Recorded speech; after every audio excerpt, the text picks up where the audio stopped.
오늘 하나님의 은혜와 평강 그리스도의 향기가 든든한 교회와 이 말씀을 듣는 모든 분들에게 함께하기를 진심으로 축원드립니다.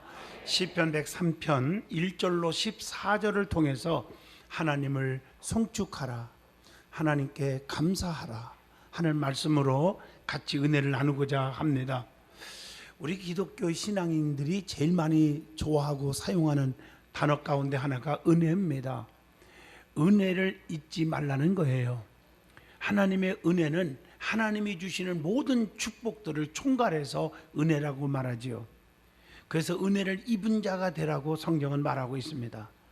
오늘 수많은 사람들이 은혜를 받고 살지만 오늘 다윗이라는 사람은 하나님의 은혜를 너무 많이 받은 사람입니다. 어릴 때부터 다윗은 하나님의 말씀과 하나님의 능력을 확실하게 믿었습니다. 성경을 보면 사무엘상 17장 45절에 보면 골리앗과의 전투에서 어린 나이에 담대하게 너는 칼과 단창으로 내게 나오거니와 나는 만군의 여호와 이름 곧 네가 모욕하는 이스라엘 군대의 하나님의 이름으로 내게 나아가노라. 물맷돌 가지고 그 무시무시한 장군을 물리쳤단 말이에요. 골리앗을 부숴버렸단 말이에요. 이러한 다윗, 하나님이 어찌 기뻐하지 않을 수가 있겠습니까? 그래서 사도행전 13장 22절에 내가 이새의 아들 다윗을 만나니 내 마음에 맞는 사람이라, 내 마음에 합한 사람이라고 인정을 하고 있는 줄로 믿습니다.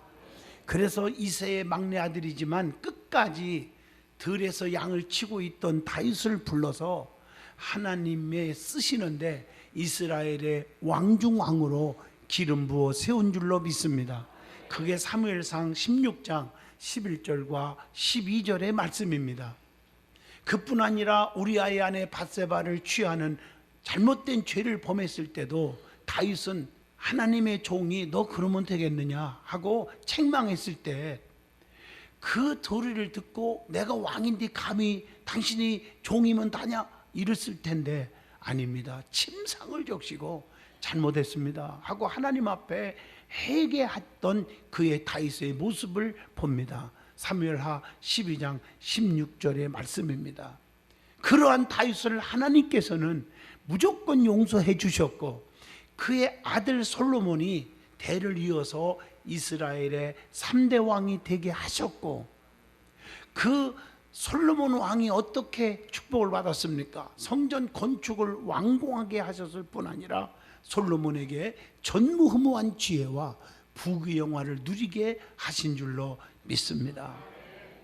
다윗은 하나님의 은혜를 잊지 않은 자입니다. 그 은혜를 잊지 않고 감사하며 하나님을 향하여 송축하고 있다는 것이죠.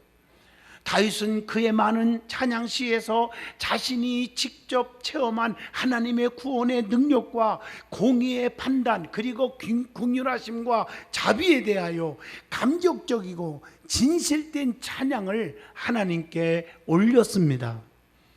오늘 본문 시편 103편을 보면 여호와를 송축하라, 여호와께 감사하라 하는 말씀이 무려 7번이나 반복하여서 말씀하고 있음을 찾아볼 수가 있습니다. 특별히 본문 1절 보면 내 영혼아 여호와를 송축하라, 내 속에 있는 것들아 다 그의 거룩한 이름을 송축하라고 말씀합니다. 이것은 온 마음과 온 몸을 다한 중심에서 우러나오는 진실한 찬양인 것입니다. 그러므로 다윗처럼 하나님의 은혜를 깨닫는 자는 하나님께 찬송을 합니다. 성경은 하나님께 대하여 진심으로 전심으로 찬송하지 않으면 합당치 않는다고 신명기 4장 29절이나 잠언서 3장 5절을 통해서 말씀하고 있습니다. 그러면 오늘 본문 말씀인 시편 103편을 통해서 다윗이 하나님께 송축하라고 왜 그렇게 했는지, 그 하나님은 어떤 분이기에 송축해야 하는지를 말씀을 드리고자 합니다. 그러면 오늘 본문 1절로 5절을 보시면 다윗이 왜 하나님을 송축하라고 했습니까? 다윗이 하나님을 송축하라고 한 이유는 하나님의 은혜 곧 은택을 잊지 말라고 하는 것입니다. 본문 2절에 내 영혼아 여호와를 송축하며 그의 모든 은택을 잊지 말지어다. 하나님께서 성도들에게 주시는 모든 축복을 은혜라고 말합니다. 그 은혜를 입은 자들은 그 은혜 입음을 만 백성들에게 간증하고 전해야 된다는 거지요. 여호수아 4장 21절의 말씀입니다. 하나님의 은혜는 사모하고 찾는 자들에게 값없이 나타난다고 마태복음 7장 8절을 통해서 교훈을 줍니다. 은혜는 자신만을 위해서 주신 것도 아니고 간직하라고 주신 것도 아니고 오직 주의 영광을 위해서 일하라고 주셨다고 하는 사실을 마가복음 5장 19절을 통해서 찾아봅니다. 우리는 하나님께서 왜 우리에게 은혜를 주었을까요? 그 은혜로 때로는 죽을 병에서 고침받고 죽을 자가 살고 가난이 떠나고 부유함을 얻고 불통이 변하여 형통하게 되고 자녀들의 길이 열려지고 이런 은혜를 우리가 받았습니다. 그 은혜를 잊어서는 절대로 안 된다는 얘기예요. 여러분 성경에 보면 창세기 19장 24절로 25절 보면 아브라함의 조카 롯이라는 사람이 얘기가 나와요. 너무 재산들이 늘어나니까 재산끼리 싸워요. 그러니까 아브라함이 롯을 불러놓고 네가 우하면 나는 좌하고 내가 좌하면 네가 우하고 이렇게 서로가 네가 먼저 선택을 해라. 그래서 서로 떨어져 나가자. 그때 조카 롯이 아주 아름다운 땅, 눈에 보이기 좋은 땅을 먼저 택해가지고 살다가 소돔과 고모라 성의 비극을 맛보게 되었지 않았습니까? 저 같으면 그러지 않았을 거예요. 아브라함이 그렇게 말하면 삼촌하고 품에 안으면서 떠나라니 무슨 섭섭한 말을 그렇게 해요. 내가 지금까지 삼촌의 은혜를 어떻게 잊어요. 삼촌 때문에 내가 이렇게 축복을 받고 여기까지 왔는데 우리 죽어도 같이 죽고 살아도 같이 살자. 우리 헤어지지 말자 하고 따라갔다면은 소돔과 고모라 성의 비극은 없었을 거라고 저는 생각합니다. 은혜를 잊으면 안 됩니다. 오늘 세상에서도 부모의 은혜를 잊어버리니까 불효망덕하잖아요. 여러분 불효하는 자식이 잘 되는 사람이 있으면 얘기해봐요. 절대 몇 년이 지난 후에 보면 절대로 잘 되는 일이 없습니다. 은혜를 잊어서는 안 돼요. 믿음의 사람은 하나님의 은혜를 절대로 잊어서는 안 될 줄로 믿습니다. 오늘 본문 3절로 5절에 보면 하나님의 은택을 잊지 않는 다윗은 왜 하나님을 송축하라고 했는지 말씀하고 있습니다. 거기 보면 첫째로 본문 3절에 그가 내 모든 죄악을 사하시며 내 모든 병을 고치시며 우리의 죄악을 사하시고 우리의 병을 고쳐주셨기 때문에 우리는 그분께 송축하는 것입니다. 하나님께서는요 시편 32편 5절에 보면 자복하는 자를 다 사하여 주신다고 했고 또 성경에 보면 시편 51편 2절에 나의 죄악을 말갛게 씻으시며 나의 죄를 깨끗이 제하소서. 하나님께서는 죄를 깨끗이 제하여 주신 줄로 믿습니다.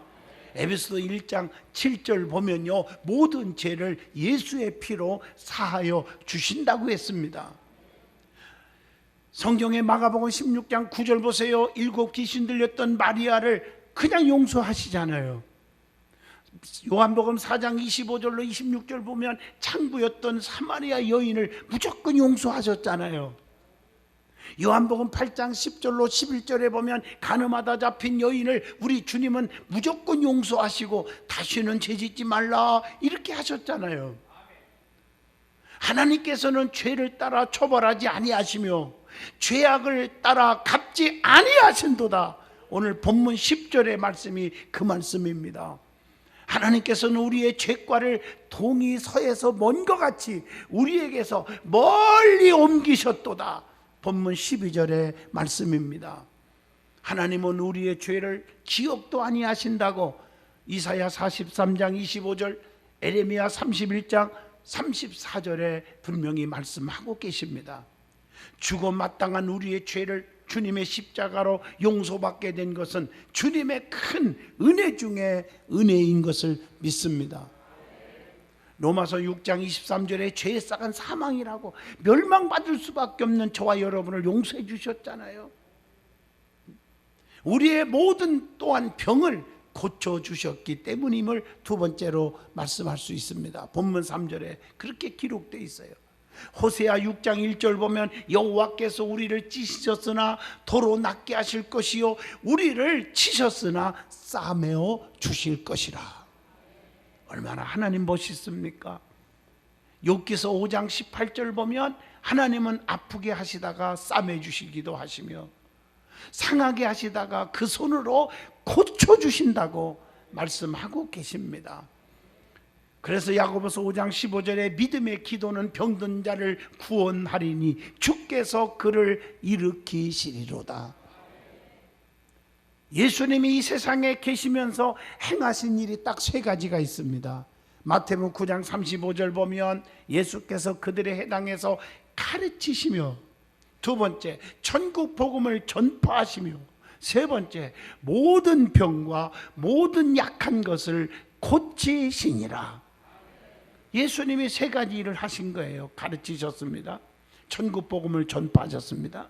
모든 병과 모든 약한 것을 고쳐주셨습니다.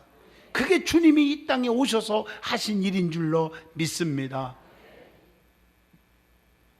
저와 여러분의 모든 질병을 다 고쳐주시는 주님이신 줄로 믿습니다.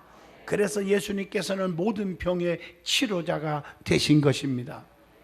성경을 보면 마가복음 10장 52절에 맹인 거지 바디메우에게는 안과 의사가 되어주셔서 눈을 뜨게 해주셨어요.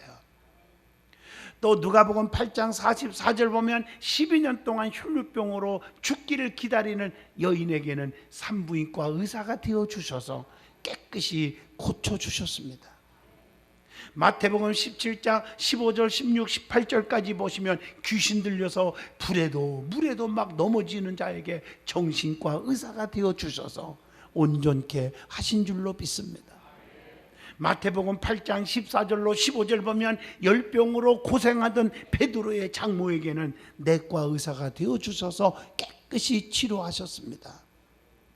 사도행전 3장 7절로 8절에 보면 성전 미문에 구걸하던 안진뱅이에게는 정형외과 의사가 되어주셔서 일어나 걸어가게 하셨습니다. 또 요한복음 5장 5절로 9절까지 보면 38년 된 정말 불쌍한 환자에게는 애과 의사가 되어주셔서 그 자리에서 일어나 걸어가는 기적을 보게 하셨습니다. 마가복음 7장 35절 보면 귀가 먹고 말 더듬하는 자에게는 이비인후과 의사가 되어주셔서 듣게 하고 말하게 해주신 줄로 믿습니다. 오늘 이처럼 우리 예수님은 성경을 보면 종합병원 의사이십니다. 예수님의 행전 마태, 마가, 누가, 요한복음, 사복음서가 전부 그런 말씀입니다. 그분께 나오기만 하면 모두 고침을 받았습니다.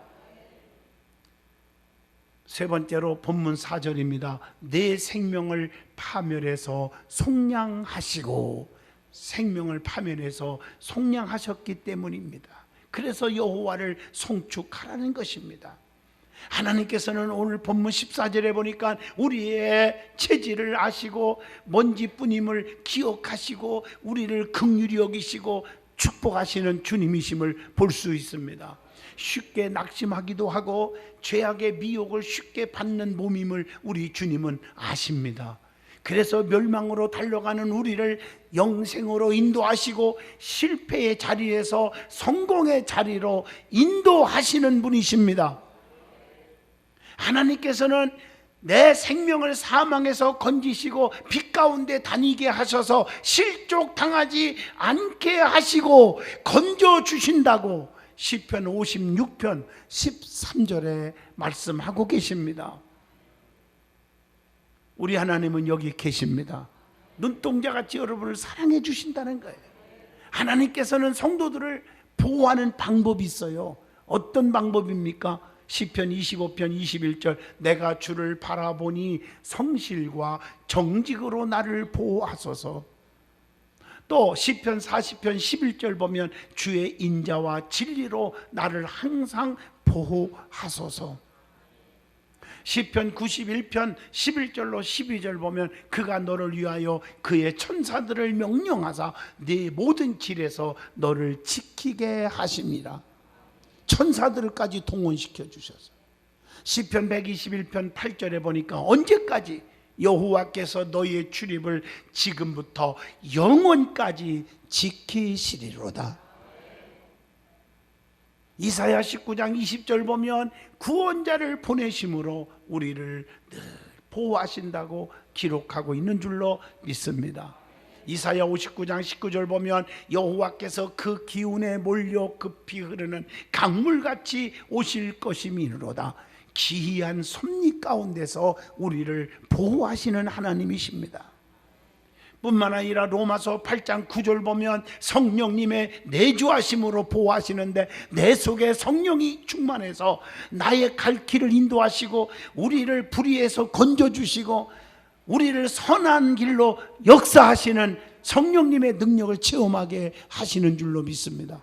뿐만 아니라 디모데후서 3장 11절에 보니까 친히 동행하심으로 보호하신다고 기록하고 있습니다. 그래서 시편 23편 사망의 음침한 골짜기 다닐지라도 해받음을 두려워하지 않을 것은 주께서 나와 함께 하신다. 주의 지팡이와 막대기가 나를 안위하시나이다. 베드로전서 1장 5절 보면 믿음으로 말미암아 하나님의 능력으로 보호하심을 받았느니라 이렇게 말씀하고 계십니다. 언제까지? 요한복음 10장 28절로 30절까지 보시면 천국에 갈 때까지 우리를 보호하신다고 했어요. 시편 91편 12절에 보니까 우리의 발이 돌에 부딪히지 않게 보호하신다. 얼마나 구체적이에요.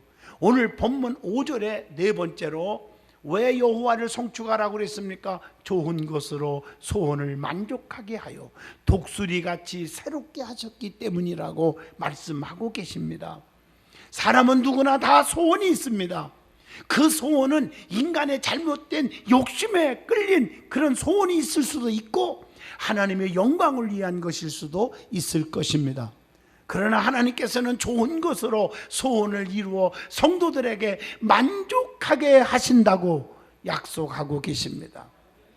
그래서 시편 23편 5절에 주께서 내 원수의 목전에서 내게 상을 차려주신다. 기름으로 내 머리에 부으셨으니 내 잔이 넘치나이다.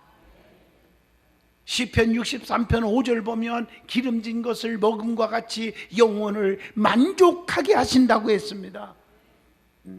시편 107편 9절에 보니까 그가 사모하는 영혼에게 만족을 주시며 줄인 영혼에게 좋은 것으로 채워 주심이로다. 하나님께서는 우리를 날마다 새롭게 해주신다는 거예요. 다시 말하면 신선하게 변화된 삶으로 만들어 주신다는 것입니다.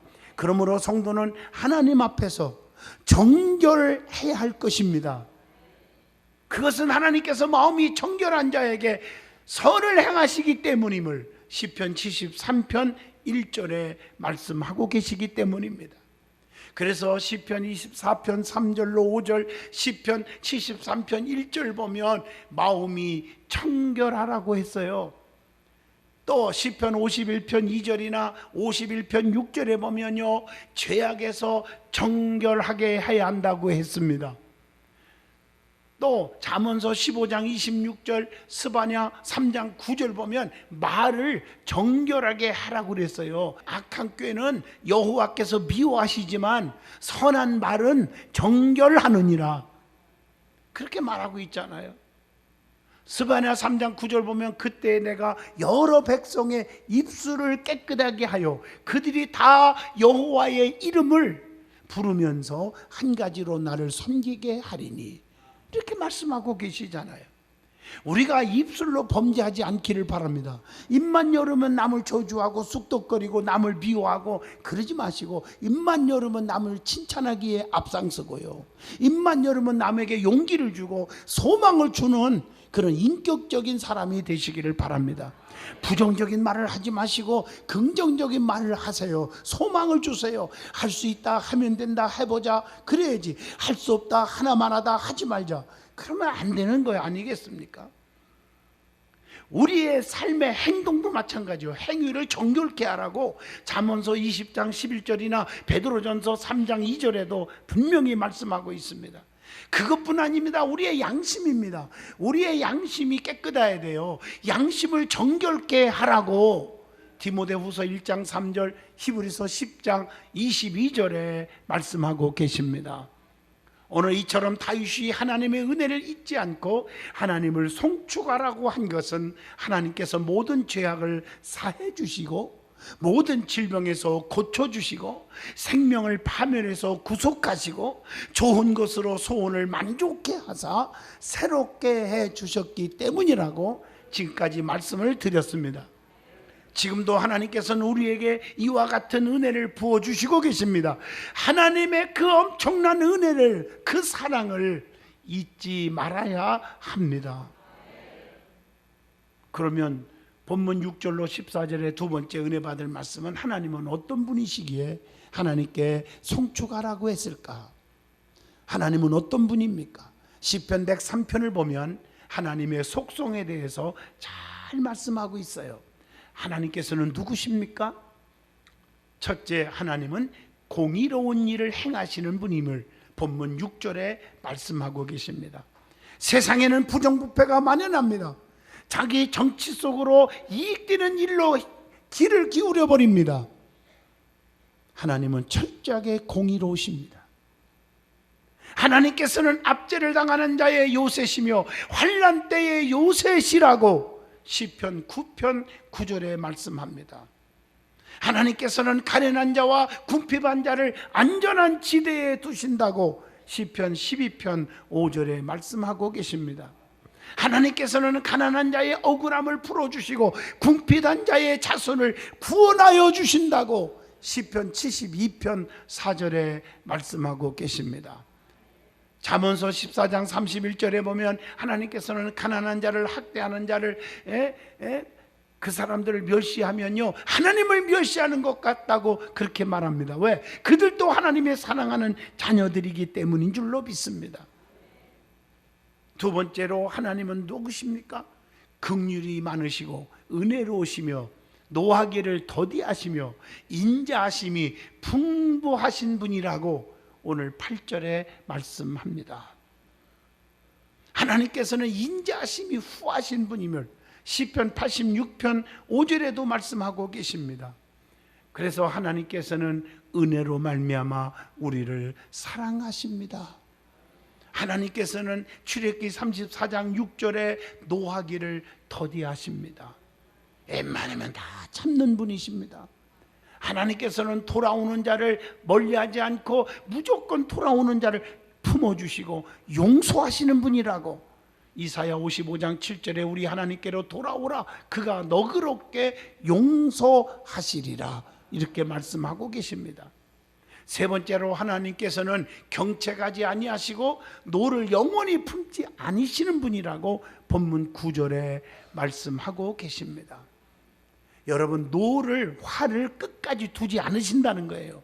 에레미야 3장 5절 노여움을 한없이 계속하시겠으며 끝까지 품으시겠나이까 하지 아니하겠느냐.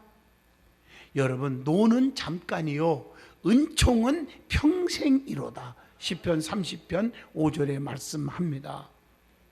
네 번째로 하나님은 누구십니까?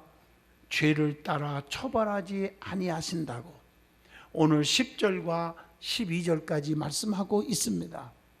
우리의 허물을 도말시키시고 죄를 기억하지 아니하신다. 이사야 43장 25절의 말씀입니다. 많은 분들은 내가 용서했어, 다 이해했어, 덮어줄게, 다 우리는 합의했어, 끝났어 해놓고 몇 년 후에 또 마음이 안 들으면 10년, 20년, 50년 전까지도 끄집어내갖고 원수 맺고 싸우고 증오하는 사람들이 이 땅에 얼마나 많습니까? 그러나 하나님은 한번 용서해 주셨으면 기억도 아니하신다는 거예요. 얼마나 사랑이 넘칩니까? 하나님은 노를 항상 품지 아니하신다. 미가서 7장 18절에 말씀했고요. 그런데 인간들은 한번 품은 한을 영원히 간직하고 원수로 여기는 경우가 있잖아요. 마치 뱀처럼 한번 딱 물면 놓지 않는 습성이 인간들에게 있다는 거예요. 이거 버려야 될 줄로 믿습니다. 다섯 번째로 하나님께서는 자기를 경외하는 자를 불쌍히 여기시는 분이라는 거죠. 오늘 본문 13절의 말씀입니다. 하나님께서는 자기를 경외하는 자를 기뻐하신다. 시편 147편 11절입니다. 하나님께서는 자기를 경외하는 자를 기념책에 기록하라고 말라기 3장 16절에 말씀합니다. 하나님을 경외하는 자에게는 치료하는 광선을 발하여 애양간에서 나온 송아지같이 벌쩍벌쩍 뛰게 해주신다고 말라기 4장 2절에 말씀하고 계십니다. 하나님께서는 자기를 경외하는 자에게 구원해 주신다고 사도행전 13장 26절에 말씀하고 계십니다. 하나님을 경외하는 자에게 영원부터 영원까지 축복이 이르게 해주신다고 시편 103편 17절에 말씀하고 계십니다. 그러므로 우리는 하나님을 경외하는 자가 되기를 원합니다.